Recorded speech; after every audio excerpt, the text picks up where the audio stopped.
Hi everyone, my name is Elizabeth Hamill and I am the education coordinator here at HPMC on the spiritual formation team. I'm definitely a new face for the Bible reading program, but I've been at the church for about 5 years now. This is my church home, and I actually dug out my old Acts journal that I used when we went through Acts the first time in 2020. I remember sitting with this journal in my childhood bedroom, watching Matt's videos every morning and learning about Acts together for the first time. So it is crazy full circle and such a privilege to be on this side of the camera going through this journey with you again, and I just really couldn't be more excited to do this with you. Today we're talking about Pentecost, which you probably know is one of the biggest days in the life of our church. It's a really pivotal event in the biblical storyline, really big for us personally as believers in our relationship with God and what it means to live as Christians in His world. And so there's a lot of things that we could talk about today. I just want to highlight a few of the things that have been really impactful for me. I don't know how comfortable you are with the Holy Spirit. I personally grew up in a tradition where we didn't talk about the Holy Spirit all that much. I don't think that we were super comfortable with it, and I didn't really understand the role that the Holy Spirit had in my life until for the past few years. But I think Jesus makes it clear to His disciples from the get-go in Acts chapter 1, which we just read, that the Holy Spirit is really essential for the mission that He's sending us on and for what life looks like here with Jesus ascended into heaven, right? He assembles all of His disciples together with Him to meet up one last time before He ascends, and He says, I'm about to send you on a mission, but just hang on, wait.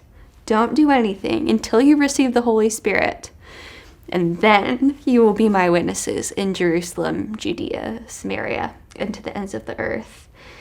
Jesus says in the book of John that I'm not going to leave you as orphans. I'm going to go away, but I'm not going to leave you without help. I'm sending you my helper. And He says it's actually better that I go away so that I can send you the Holy Spirit. The New Testament describes over and over again how the Holy Spirit is supposed to be an ever-present help to us, guiding us, empowering us, and leading us as we try to walk in the ways of Jesus on earth. Now, something you'll learn about me the more time we spend together. I don't think it'll take that long for you to realize that I'm serious when I'm talking about this, is that I am a huge Bible nerd. I am a card-carrying Bible nerd, and so all of these fine-grained details really excite me. I just want to highlight a couple for you today that I think are really important.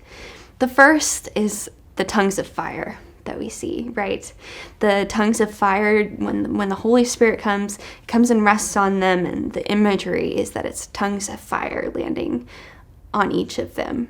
And that might seem a little bit weird, but it's totally intentional because this is temple imagery.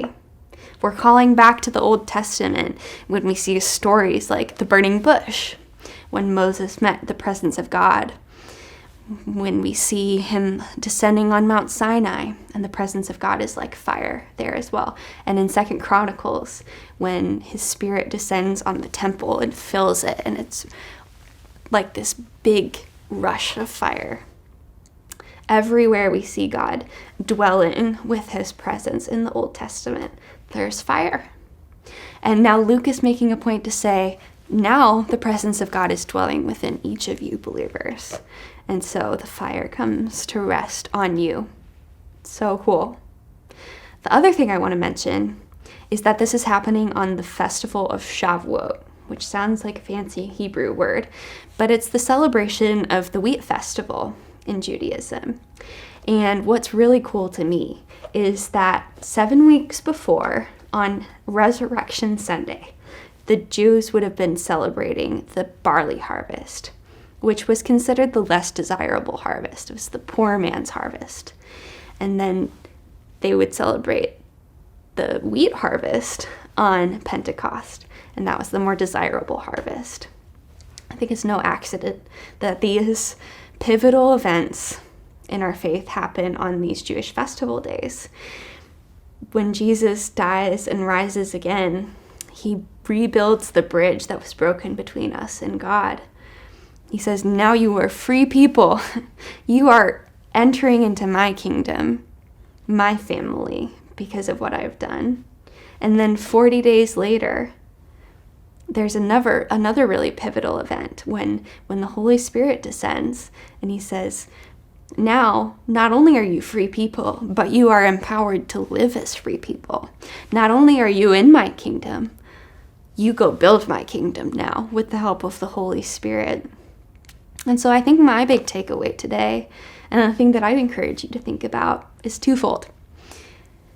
I think the Holy Spirit descending on us, the fact that we are walking, talking, mobile, embodied temples of the living God, that means that just like the temples in the past, we are the place where earth and heaven intersect, right? The temple is a place where earth and God's heavenly dwelling collide and overlap.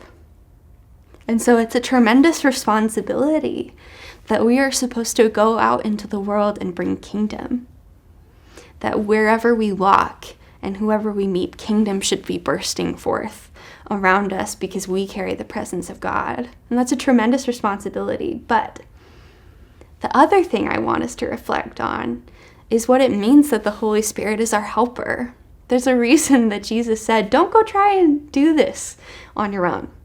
Don't try and do this on your own. I'm sending you my helper, and you'll need him.